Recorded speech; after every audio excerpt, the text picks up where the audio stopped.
اعوذ باللہ من الشیطان الرجیم بسم اللہ الرحمن الرحیم وبہ نستعین۔ الحمدللہ ہماری گفتگو الموجز اول کے مقصد اول میں ہے۔ مقصد اول اوامر کے بارے میں، اوامر میں مادہ امر کی بحث الحمدللہ گزر چکی۔ آج ہم ہیئت امر کی بحث پڑھیں گے۔ ہیئت امر کا مطلب کیا ہے؟ اس میں کسی خاص لفظ کے بارے میں بحث نہیں کی جاتی، بلکہ ہم یہ کہتے ہیں ہر وہ چیز جو افعل کے وزن پر ہو۔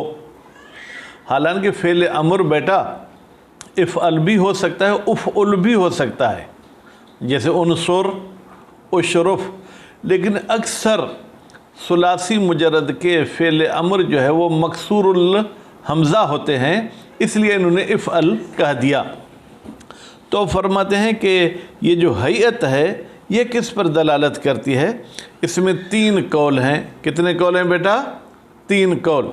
پہلا قول کہ اس ہیئت امر کو وضع کیا گیا ہے وجوب کے لیے، یعنی جہاں پر بھی ہیئت فعل امر ہو، جس مادے سے بھی، اضرب ہو، اسمع ہو، افتح ہو، ٹھیک ہے، یہ دلالت کرتا ہے کہ یہ کام آپ پر واجب ہو گیا۔ اچھا، یہ پہلا قول۔ دوسرا قول کہتے ہیں یہ ندب یعنی مستحب کے لیے وضع کیا گیا ہے۔ مثلا آپ کو اگر یہ کہا جاتا ہے اقیم الصلاۃ، آپ نماز قائم کریں، تو کہتے ہیں ہم اقیم سے مراد واجب نہیں لیں گے، بلکہ مستحب ہے کہ نماز قائم کریں۔ یہ دوسرا قول۔